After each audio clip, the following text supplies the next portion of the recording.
Hey everyone, as someone who coached hundreds of candidates to date, I often find myself answering similar questions about consulting interviews.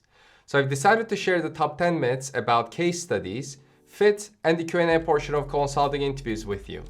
I'll go over each one of them and tell you whether they're true or not. After watching this video, you will better understand the expectations of top consulting firms. Let's get started.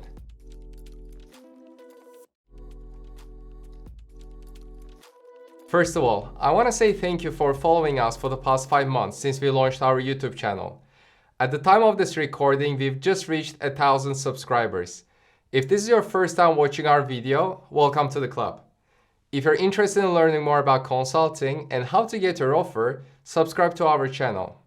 Also, you can check our website, prepmatter.com, to access our courses and coaching services. Alright, the first myth. Math mistakes are not tolerated in case interviews. You'll certainly be expected to avoid mistakes in the quantitative section of the case study. However, it's perfectly human to make errors. After all, you have to make calculations by hand in a case interview. Whereas as a consultant, you will most likely use spreadsheets after all. To ensure your mistakes don't harm your chances, focus on these 3 points. 1. How many mistakes did you make in the case? 2. Did you realize on your own that you made a mistake? And 3. Could you recover quickly from your mistakes? Let's discuss each one. While there's no specific guideline, making a couple math errors in the case study could be tolerable, as they may be treated as occasional slips. But if you make 3 or more mistakes, there is likely a pattern, and the interviewer will notice. Second, it's critical that you catch your own mistakes. You don't want the interviewer to question your numbers or correct you. If you say an incorrect number out loud, but realize that you made a mistake immediately, it's perfectly fine to ask for some time to correct yourself. This brings us to the third point. Can you recover from your mistakes? If you can get the right figure on your second try, you should be okay. However, if you arrive at a number that's also wrong, there's a good chance that this will be flagged on your evaluation form. I've seen many people advance to the final round with some math errors, but it's extremely rare for someone to receive an offer despite making numerous mistakes, failing to recognize them, and not being able to correct themselves. Great, let's address the second myth. Taking too much time to answer a question is a big minus. This depends on which section of the case you're in. Let me break it down how much time you need to take as you progress through the case study. Once you hear the case prompt, you need to immediately recap it. If you take a long pause, the interviewer may think you're already lost at the start. Then you need to ask some clarifying questions. It's important to ask your first question right away, so the conversation can flow naturally. As you hear the interviewer responses, you can draft your next questions. Then you need some time to write your framework. As a rule of thumb, aim to spend 2 to 2.5 minutes on this. If you take more than 2.5 minutes, the interviewer may prompt you to start explaining your framework. To stay in control, try not to give the interviewer a reason to intervene. Lastly, the interviewer will sometimes ask you questions during the case study. If you're new to case practice, you will probably find all questions challenging. However, with some practice, you will understand which questions are easy to answer and which questions require some more thoughts. If you take time for every single question, it may reflect poorly on you. But if you're selective and only take time for questions that require creativity or complex calculations, it's fine to take some time. I usually advise taking 20 to 30 seconds to prepare your answer. But if you need more time, communicate after 30 seconds that you need a few more moments. It's important to set the right expectations. Ultimately, you need to balance accuracy and timeliness of your answers. As you practice more, you will take less and less time. Let's move to the third myth. You should always stick to your framework. I disagree with this. Having a solid framework at the start of the case is crucial. It shows that you can prioritize and identify your plan of attack to solve the client's problem. I advise my trainees to keep the page where they wrote their framework close at hand, so it can guide them. But you also need to show flexibility and adapt to the changing nature of the case studies. In some cases, the data you're given will change your initial hypothesis, or the case may not have enough data points for you to analyze certain aspects. Sometimes the interviewer will ask you a question that wasn't really included in your framework. When these moments arise, you shouldn't keep referring to your framework. Instead, think about how you could solve the problem differently. Next myth. You need to offer the exact solution the interviewer expects to solve the case. In reality, many candidates worry that they won't pass the interview if their answers don't match what the interviewer had in mind. However, remember, there is usually more than one way to solve a problem effectively. Imagine if the same project was given to two different consulting teams. It's likely that they might suggest two distinct approaches and possibly even different final recommendations. So during case interviews, what truly counts is your problem-solving process, not just arriving at one correct answer. The last myth about case interviews. McKinsey asks interviewer-led and other consulting firms ask candidate-led cases. For those unfamiliar with these terms, candidate-led cases refer to the case format where the candidate is expected to drive the case from the start to the finish. Interviewer-led cases refer to the format where the candidate is asked a series of questions by the interviewer throughout the case.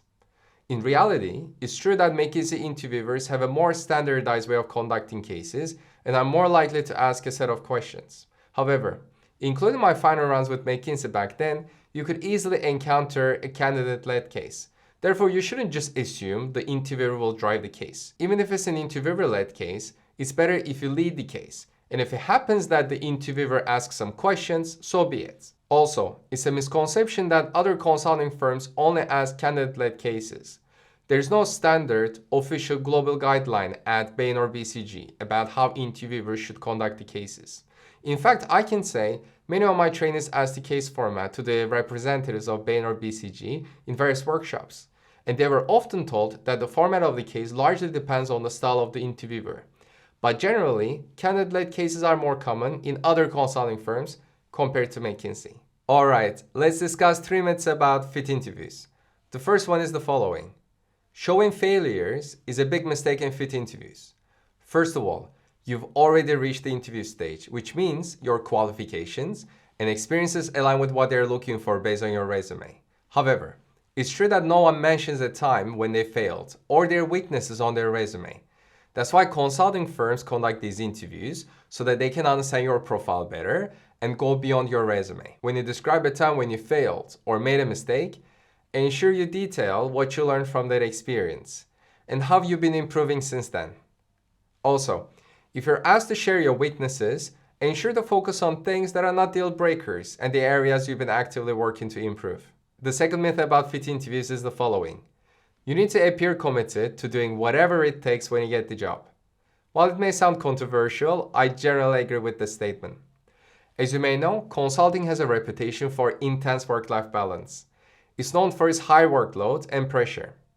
During the fit interview, you may be asked how you envision a day in consulting, or whether you understand that you may need to work long hours or travel extensively. Interviewers often look for signs for rational commitment rather than blind ambition.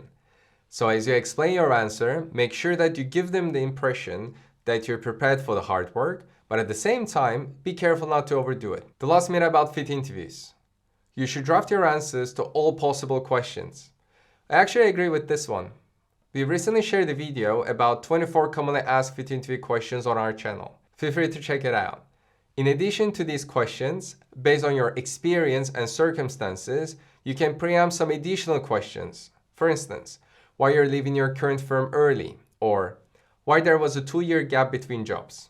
I suggest you draft your answers and practice them diligently to ensure that there are no surprises. Alright, let's delve into the myths about the Q&A portion of the interviews. The first is the following. The Q&A section of the case is not assessed. I'd say that it is only partially assessed. There is no dedicated section in the interviewer's evaluation form where they can score your Q&A performance. However, it's an excellent time for you to show your interest in the firm and build rapport with the interviewer. This will help you leave a positive impression in the interviewer's mind. The last myth is that you should not ask personal questions in the Q&A section. I'll say that it is usually acceptable to ask personal questions, but it is important to use some common sense about which questions might be appropriate. For example, you may have researched the interviewer's profiles on LinkedIn before the interview, but unless they share their experience with you in person, don't quote specific elements of their work experience based on your research. Also, pay attention to how you phrase your question as well as your body language. I actually have an interesting story to tell you. When I was an interviewer at a boutique firm in London, a candidate asked me why I switched from BCG to this boutique firm. It was a fair question, but I didn't really appreciate his phrasing or body language, as it felt like I was the one being interviewed. Great, I hope you found this week's video useful. Please give us a like before you leave, and if there are any questions you want us to comment on, please leave them in the comment section below. I'll see you in the next video.